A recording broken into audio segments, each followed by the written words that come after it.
Viewers, welcome back to my channel. আজকের ভিডিওতে দেখাবো $1 সমান কত টাকা, অর্থাৎ ইন্ডিয়াতে $1 সমান কত টাকা এবং বাংলাদেশে $1 সমান কত টাকা। তো ফ্রেন্ডস, ডলারের রেট প্রতিদিন চেঞ্জ হতে থাকে। তো এখন কিভাবে জানবেন $1 সমান কত টাকা? তো এটি জানার জন্য ভিডিওটি সম্পূর্ণ দেখুন।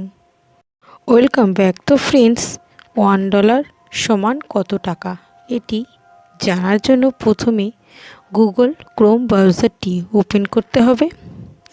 দেন সার্চ বক্সে টাইপ করতে হবে ডলারের রেট। এরপরে নতুন একটি ইন্টারফেস চলে আসবে। এরপরে এখান থেকে আপনারা ইন্ডিয়া ও বাংলাদেশ $1 সমান কত টাকা চলছে সেটি দেখতে পারবেন। তো এই ছিল আজকের ভিডিওটি ভালো লাগলে শেয়ার করবেন আর লাইক করবেন।